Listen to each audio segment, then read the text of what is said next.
Hello, everyone. I was just telling the news station over there, it's like you become part of a club nobody ever wants to join. And if by sharing my journey might help you on your journey, then tonight's will be accomplished. 8 minutes from here, 5100 block Central Avenue, our lives changed forever. My son, Joshua Piazza, was chased approximately, I believe, about 5 minutes. When they caught up to him, they literally pushed his motorcycle into an oncoming pickup truck. And Josh was in a coma for about a week. The night that he was in the coma, Saturday night, was the day before my mother and my daughter's birthday. September 17th, Joshua had taken us out for breakfast to celebrate their birthdays. And I'll never forget hearing my mom just looking at Josh, and she was like, "You're glowing. Why are you glowing?" She must have said that 3 times. Now we look back, nothing catches God by surprise. So he was in the coma. And I remember praying over him and the Lord showing me that he was going to send me into that driver's prison cell one day, and I was to lead him to the Lord. And I said, that is a whole new meaning to, here I am, Lord, send me. God will be like, okay. But I will say at that moment, forgiveness came into my heart. And we watched as our story was shared throughout the news, and we watched the comments come in about this brother and sister. Nothing ever will excuse what they did, but on how they were so bad even as children. And my husband and I have worked with children. We know that children do not just get bad. Somebody broke them somewhere. So it was Thursday night, and they had pronounced Josh brain dead. And my faith was like, absolutely not. I did everything we're told to do, decree, declare, walk in faith. But there comes a time, too, you have to submit to the Lord. And I was sitting in the waiting room, and I just remember asking the Lord, I'm like, because my husband's into football and the whole Hail Mary pass thing.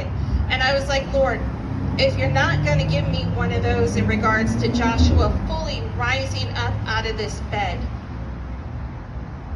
then he was yours before he was mine.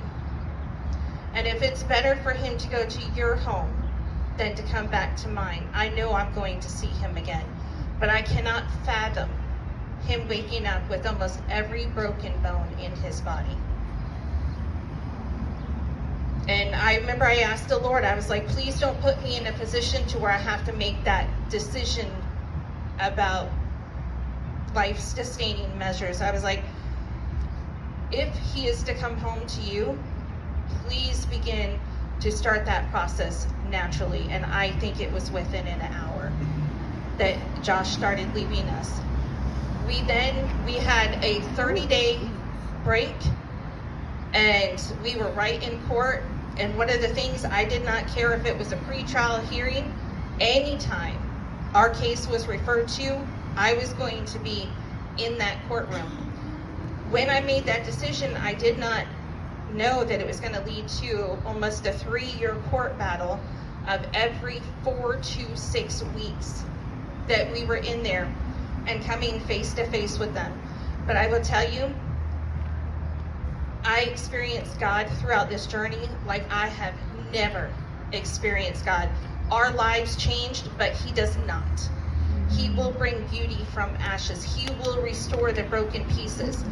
Our court dates ended with us being able to look at the driver and tell him, we don't hate you.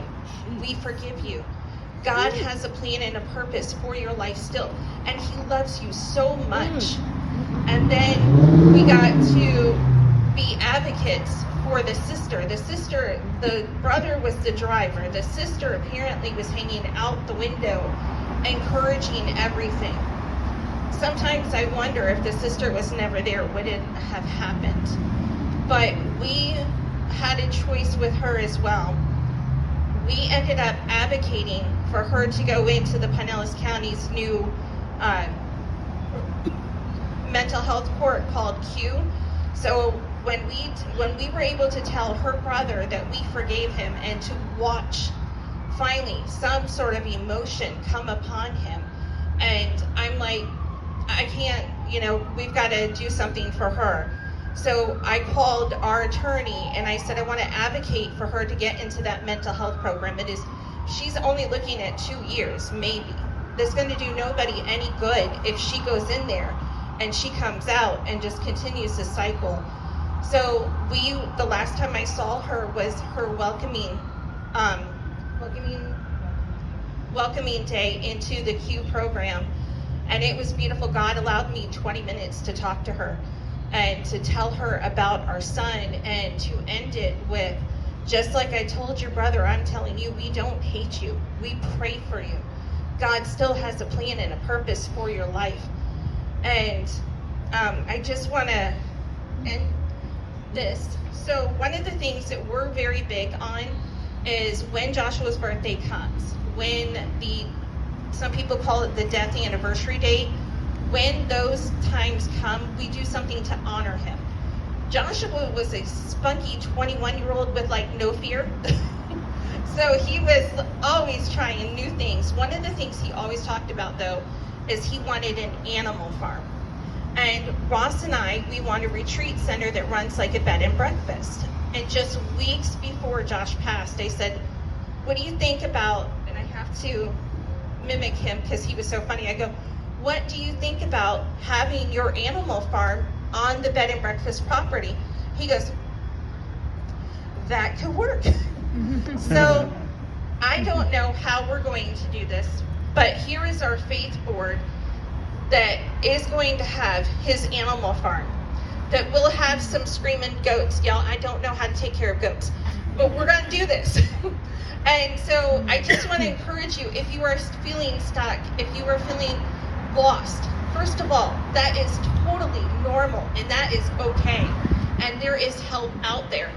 But I want to encourage you, take something that they wanted to do and they can't, and do that for them. Carry out that legacy, especially if they were young ones. So thank you so much for allowing me to, I can't tell our story without telling God's story too. And I just pray that through our story that you could still see the goodness of God even through the valley of the shadow of death. Because he is faithful. He is constant. He will bind up your broken heart. He loves you so much. But one thing I was laying in bed one day shortly after Josh passed, and all of those, what if 5 minutes we would have stalled him? What if this? What if that? And I'll never forget, the Lord told me, get out of bed. You are in the enemy's territory right now. So I know it's hard not to question. Try your best to accept and not to question, and just know that God has a way of weaving some of the worst things into a beautiful tapestry. So I can't wait for y'all to come visit our animal farm with some screaming goats and things of that nature. I don't know how we're going to do this, but it'll be great. So thank you.